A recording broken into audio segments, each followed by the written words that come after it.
Hello, I'm Ozgun. And I'm Daniel, and welcome to Art Talks for Beginners. If you're wondering whether a painting is by a cello or a trio, then you're in the right place. welcome. Welcome. Today we will talk about the Western art painting that has been very popular and it has been written about a lot. Wow, I don't recognize it.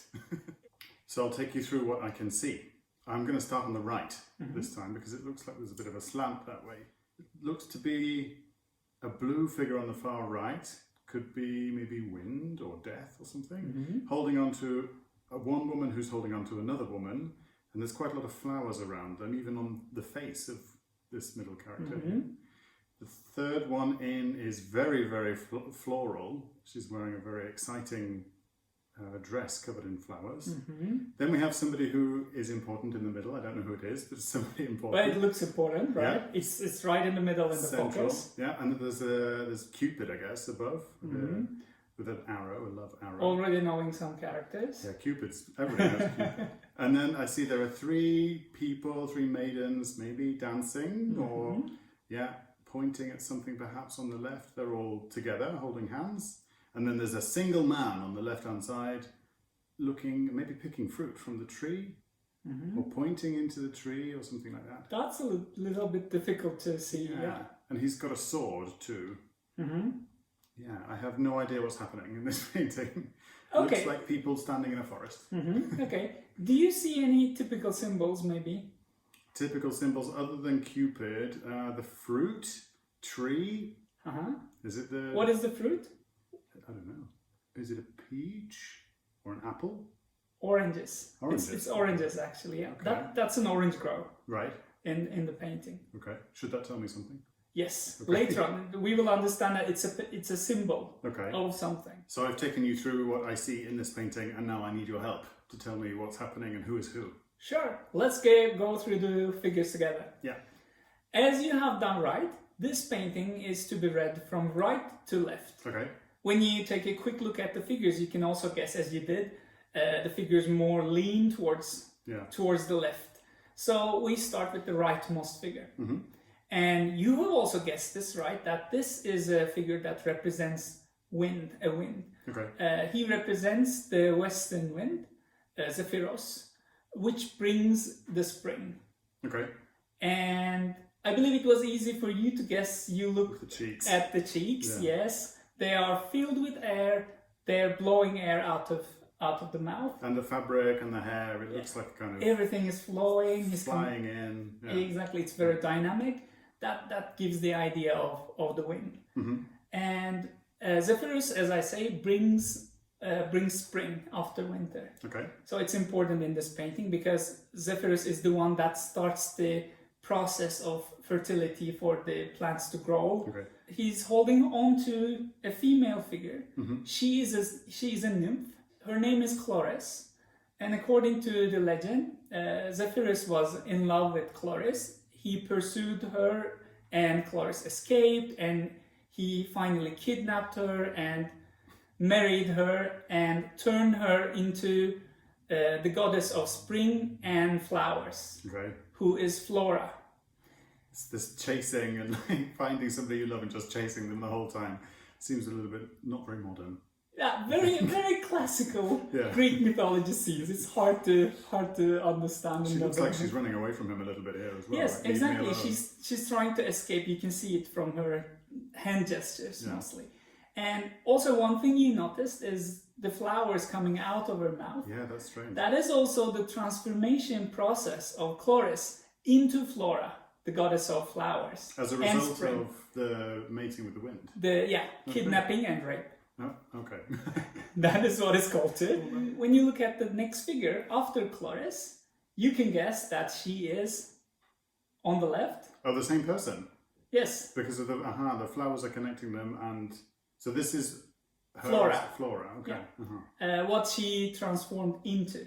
It's the same person? Yes. Okay. Chloris transforms into Flora. And when you look at Flora, it's very easy to identify that is the goddess of spring and flowers because she is decorated with flowers. She has a wreath, she has a belt. Lots of flowers on the dress. She's holding roses as well, I see. Exactly, she holds roses in her lap because Flora is the goddess of fertility, bringing flowers, making all the plants grow up. That's why she's very important, and that's why she's about to spread flowers, spread roses onto the ground. From roses, I believe we should switch to the next figure. It's a bit hard to identify here. This one is Venus. Oh, okay. And roses are symbols of Venus, so that is a connection between Flora and Venus here. And she's kind of framed as well, or are these the gaps in the trees look like a kind of arc? I think the framing is to attract attention to Venus, because she is the main figure in this painting, and what we see here is Venus's garden. Right. It's an orange grove, and that belongs to Venus. She is the main figure here. That's why we need to get our attention to that woman. And Venus is presented here clothed, which is something that we don't expect to see. When we talk about Venus, she is the goddess of beauty and love, and what we expect is the more typical representation of Venus. She is naked, usually. Naked, and she's on a shell. Right. She was the one who came out of the sea, right? Yes, exactly. She came out of the sea, and she should have some flowing hair, very nice looking body, but here she is more modest. She's dressed completely. Hair is covered too. Hair is covered with a veil, modestly dressed. She looks like a married woman of that period of the painting. So she represents more like fertility instead of beauty and love here. And around her is a myrtle bush, because according to the story, when she came out of the sea naked, she covered herself with myrtle bush. So myrtle bush is a sacred symbol of Venus too. That's why it's around her.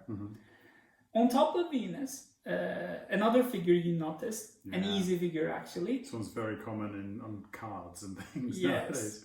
Yes. It's Cupid, or as Roman mythology says, or Eros as Greek mythology says. And you see he's blind, bow and arrow, wings, all of the typical... very typical symbols of Cupid. Cupid is the god of love. That's why he is blindfolded, because what we say is love is blind, so he has to be blind. And also he shoots people and make them fall in love, so he shouldn't see who is who and do it more instinctively. So it's non-judgmental. Anybody can fall in love if you get Exactly, shot. That's the whole idea behind having love blindfolded. Next to Venus is a group of three maidens, three young women. They are called the Three Graces, and they represent pleasure, chastity, and beauty. They're generally represented alongside Venus, or sometimes we see them in paintings standing next to each other holding hands. But in this composition, the Three Graces, they are dancing, and they have a very intricate pose. You see that with the hands holding and the feet as well. It looks like they're dancing in a circle. Maybe. Yes, exactly. Turning, holding hands, and maybe moving their hands up and down, moving their feet. They look like they're flying in the air while dancing, jumping around. That joy, that excitement of the Three Graces you may feel in the painting. In their poses maybe, but their faces are a little bit... Not as joyous. They don't look so beautiful. But maybe it's a sad story. I'm always a bit nervous somebody's going to die. This one is not. You will be positively surprised. Okay, you said that a few times. So the leftmost figure is one of the few male figures of the painting. It's a bit hard to guess who that is in the beginning, but when you have a closer look, especially on the boots... Oh, there are wings there. Yeah, small wings, and you can guess who that is. That's the messenger god, Mercury. Yes, Mercury in Roman mythology, or Hermes in Greek mythology. He's the messenger god. He also has a helmet, which is also typical. And on his right hand, he holds a staff, which has coiled serpents around, which is also typical. That's a bit dark on that corner, so it's a bit hard to notice. And what he does is he stands on the corner of the orange grove of the garden, and he pushes the clouds away. The clouds are trying to enter Venus's garden. And what he does is he's more like a guard god, a guardian god in this painting. Guardian god of the garden. Push away. That's like a riddle. Pushing away the clouds, not to let them in the Garden of Venus. I'm looking for symbolism here. If there's the garden's supposed to be perfect and there's not supposed to be anything dark there, and he's pushing the clouds away, but somebody's trying to get the clouds in. I don't know. Maybe no, there's no such thing. No? You started to think like this because of all the dark paintings we have seen so far. I'm always nervous. Something's going to happen. No, this one is not. Okay. Now that we covered the main story, now it's time for the really exciting part, Daniel trying to guess the period of the painting. Oh no. Hello. I'm going to base this on the faces. If I look at the face of Venus and the faces of the Graces, they're quite plain looking faces. They're kind of similar as well, which makes me think it's kind of early. Good one. Thinking probably Renaissance. Yes. Because it's the one I don't know much about. That's good. It's a Renaissance painting. Let's go through the details. So we will understand why it's a Renaissance painting. It's actually even an early Renaissance painting. When we talk about Renaissance, we generally tend to think about more Raphael, Michelangelo, Leonardo da Vinci, but they are high Renaissance painters. They're from early 1500s, early 16th century. But this one is from 1470s to 1480s. Okay. So it's a bit earlier than what we call high Renaissance. That is still considered as early Renaissance. Okay. There are some things that gives us a clue. The faces. Faces in a way, yes, because they are idealized in one sense. That's why they can be called Renaissance, because they don't look as realistic, as deeply realistic as Baroque is. So they have this Renaissance idealization in one sense. What gives you the clue is mythology as well, because this is a mythological story easily after seeing all these symbols talking about Greek-Roman mythology characters. It's a mythology scene.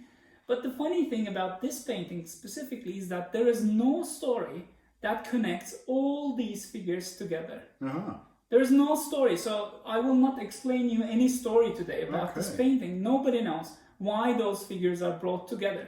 But being a mythological painting, it gives you a good connection to Renaissance. Was that common, to just take the characters from Greek myths and put them together? I guess it's a bit strange to do that.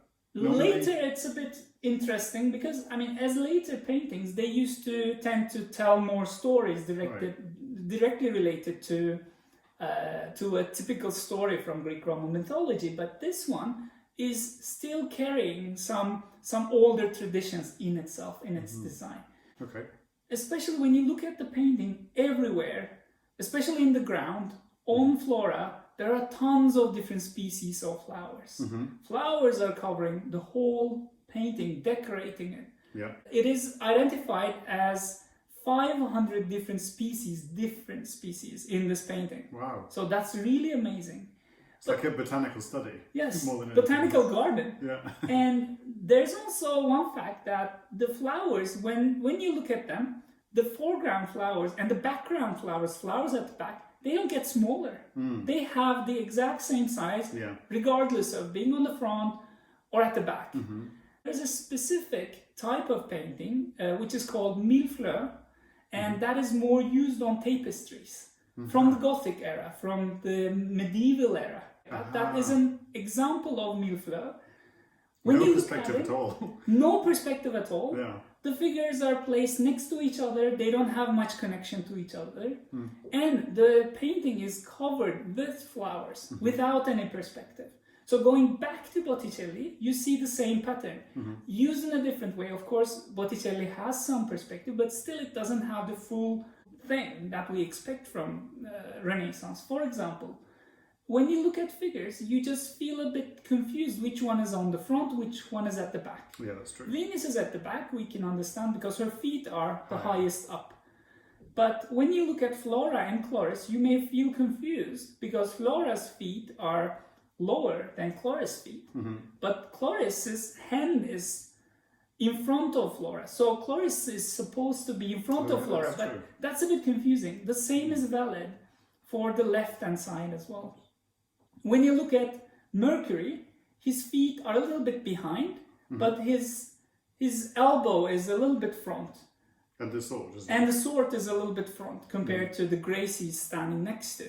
So then we understand, okay, Mercury is more on the front. But it's not as clear it's strange, as the linear perspective we are more accustomed to see in Renaissance. If you think about the size of the characters as well, then Flora is sort of the tallest of all of them, making you think that she's the closest. But then the hand, like you say, yes, it's really odd. Exactly. It's really odd because it still is based on this earlier medieval tradition. It adds more things to it, more characters, more dynamism, a more intricate design, more 3D looking figures a bit, but it still has this older tradition. So we still call it early Renaissance painting. Will you let me guess the painter? Wow, are you going to guess the painter? Yeah, I think I know who it is. Because you said. Oh, really? I don't think you realised it's Botticelli. Did I say Botticelli? Yeah, you did. Is it right? Yes, of course I said it. No. No, it's actually Picasso. So that was the right guess with a little bit of clue. You let it slip. I listened. Yeah. But then why has he put these? It's not a moment in Greek mythology. Why has he put these characters together in this formation? That's interesting, isn't it? What's the? There's a story behind. But before this, there's also this question that how does he know all these figures in all this detail, because there are a lot of mythological figures. How does he know all these things? He might have a point of inspiration, piece inspired by the Roman poet Ovid, or the contemporary poet Poliziano. And Poliziano was the family poet of the Medici family in Florence. Okay. And that brings us to the commissioner of the painting. Somebody from the Medici family? Yes, okay. Somebody from the Medici family. So Poliziano was the family poet, and it is even thought that he helped Botticelli to figure out all those people and design the piece, so he had ideas, given ideas to him. That is what is speculated. And it is also thought that somebody from the Medici family has ordered the painting, and it is possibly for a wedding, because there is a story behind. When you look at Cupid, you see he has targeted his arrow to somebody in the painting. Who? Chastity. Yes, Chastity, that woman in the middle. Yeah. And when you look at Chastity, she actually turned her back to the carnal love in the back. Zephyrus and Chloris represent here the carnal love. Right. And Chastity has turned her back because she's not interested in carnal love. She's the representation of too virtuous. Chastity, too virtuous. Exactly. But when you look at the arrow is going to hit her, and when it hits her, who's she gonna see? Oh, she's looking at Hermes. Yes, Hermes. So she's going to fall in love with Hermes later on. Spoilers. Yeah, exactly. And that is also a sign of love taking over Chastity, and then she's gonna get married. She's gonna lose her chastity and she's gonna get married. That is the whole story, or that is like a speculation. We don't have written sources about this, but it is thought to be that way. And it is also thought that somebody from the Medici family ordered this for the marriage of Lorenzo di Pierfrancesco de Medici. It's a long name. That's a very long Italian name. And it is also thought that Lorenzo is represented by the figure of Hermes or Mercury, and his bride is represented by the figure of Chastity. So that is thought to be a wedding gift, wedding presents, because it was quite common at the time to give people presents as paintings, Botticelli paintings, but Botticelli was still very popular at the time, and we actually don't know the exact timing of this piece either. It is thought to be end of 1470s to beginning of 1480s, where Botticelli has returned from Rome to Florence. Okay. Tell me about this Medici family. Are they an early celebrity? The Kardashians the Kardashians of the Renaissance. Now, the Medici family, more or less actually, they were the most famous family of Florence because they come from an old tradition of banking. They're merchants.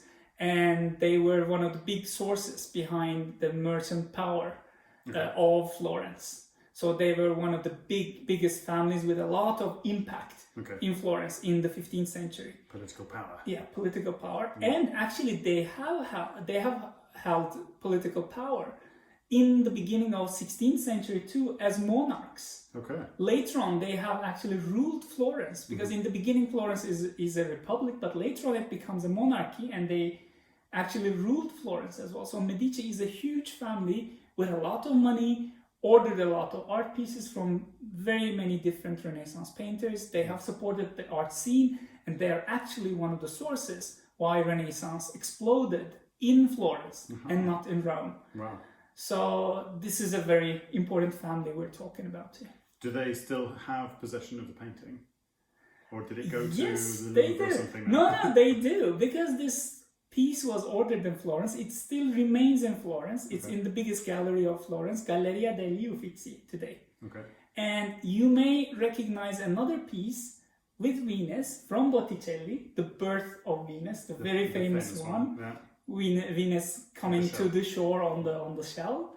And these two pieces, they're actually hung next to each other in a huge hall. And they're both very, very big paintings. This one is around 2 by 3 meters. It's a huge painting with a lot of detail. So when you get close to it, you see how detailed it is.